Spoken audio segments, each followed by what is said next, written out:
আসসালামু আলাইকুম রহমতুল্লাহি ওবারাকাতুহ। প্রাণ কৃষক বন্ধুরা, আজ আপনাদেরকে দেখাবো। আপনারা দেখতে পাচ্ছেন যে আমার পিছনে সেটি হচ্ছে মেহেরপুরি কচু চাষ পদ্ধতি। কৃষক এই অল্প একটু এখানে 15 শতক জমিতে তিনি এবার কচু চাষ লাগিয়েছেন। গতবার ছিল প্রায় 30 শতাংশ জমির মধ্যে তিনি লাগিয়েছেন। তা সেই গত তুলনায় তিনি প্রায় 80,000 টাকার মতো তিনি বিক্রি করেছেন এই কচু চাষ করে। তা আজকে আমি এই বিষয়টা তুলে ধরবো। এই যে আমার কেন আমরা কচু চাষ করব আর কচু চাষ করে কেন আমরা স্বাবলম্বী হতে পারবো কিনা, এর জন্য আজকের এই ভিডিওটি।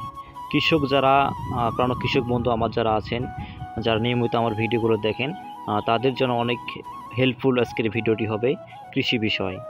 আমরা যখন কচু চাষ করব, সেক্ষেত্রে কচু চাষ করতে আমাদের একটা সারিবদ্ধভাবে ড্রেন তৈরি করতে হবে এবং প্রায় 1 ফিট 4 ইঞ্চি করে, এটা হচ্ছে একটা যেমন ভুট্টা চাষ আলু চাষ করি, সেরকম এই কচু চাষে আমাদের কিন্তু এই বেডগুলো তৈরি করতে হয়, কারণ সেচের জন্য ব্যবস্থা রাখতে হবে।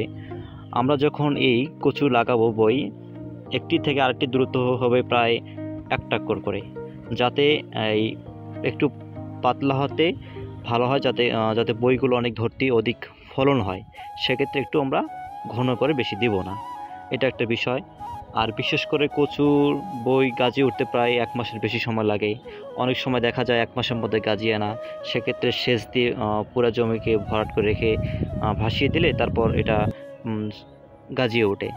আবার যখন 1 থেকে 1.5 ফিট কচুর গাছগুলো হবে, তখন আপনাদের প্রয়োজন হবে মাটি তুলে দেওয়া। শুধু মাটি তুলে দিলেই হবে না, সার দিয়ে তুলে দিতে হবে। এটা দেখতেই পাচ্ছেন, আমার বাড়ির চারপাশে অনেক সবজি চাষ করানো হয় থাকে, চাষ করি, এবং এই কচু হচ্ছে আমার বাড়ির পাশে আমি কচু চাষ লাগিয়েছি। আর আপনি যখন এই কচু চাষে যখন মাটি তুলে দেবেন, প্রায় সেক্ষেত্রে 5,000 থেকে 4,000 টাকার মতো প্রথমে একটা খরচ হবে। সেক্ষেত্রে সার দেওয়ার সময় কীটনাশক যে সারগুলো রয়েছে, প্রথমেই খরচটি হবে, পরবর্তী আর খরচ হবে না। যখন আপনি এই তো কামলা দিয়ে একটু তুলবেন কচুগুলো, সেক্ষেত্রে একটু হালকা খরচ হবে, এরপরে আর তেমন কোনো খরচ হবে না। তো মোটামুটি কচু চাষে কিন্তু একটা স্বাবলম্বী হওয়া যায়। আর 1 বিঘা জমিতে প্রায় 60 থেকে 50 মণ কচু হয়ে থাকে। যদি নিম্ন নাও হয়, আপনার 40 মণ আসবে। তা 40 মণের কচুর দাম কত? প্রায় 80,000 টাকার মতো, 85,000 টাকা, 90,000 টাকা, অনেকেই 1 লাখ টাকার উপরে বিক্রি করেন দাম ভালো বলে। বিশেষ করে 2,000 টাকা মণ যায়, কমে গেলে বাজার সেক্ষেত্রে 1100, 1200, 1500 পর্যন্ত চলে আসে। তবুও আপনি বাজার ভালো পাবেন। তা কে না চাবে যদি আপনি 1 বিঘা জমিতে চাষাবাদ করে 80,000 টাকার মতো বাজারজাত করে?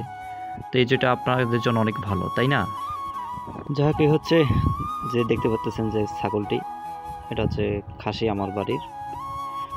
আমাদের বাড়িতে অনেক ছাগল আছে, প্রায় 12-13টি ছাগল। প্রায় অনেক ছাগলই বিক্রি করে দিয়েছি, এখনও আছে অনেক ছাগল।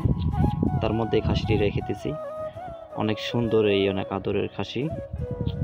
বিশেষ করে সকালবেলা যখন আম্মু চাউল ছাড়ি কোলার বাড়ি শুনলে, সে সকালবেলা চলে আসে চাউল খেতে, এবং সকাল করে তাকে খেতে দিতে হবে, ঘরের ভিতরে চলে আসে, অনেক আদরের আর কি। আর যাই হোক, যেটা আমি বলতে চাচ্ছি সেটা হচ্ছে কচুর চাষ সম্পর্কে, পাশাপাশি এই কচু চাষে যে স্বাবলম্বী হওয়া যায় সেই বিষয়ে ভিডিওটি দিচ্ছি। সেই বিষয়ে আর কি আমি এই সোনালী কৃষি টিভিতে ভিডিও আপলোড করে থাকি। তা যাই হোক, যদি ভিডিওটি ভালো লাগে আমাকে সাথে থাকবেন, লাইক কমেন্ট করে জানাবেন। ধন্যবাদ সবাই।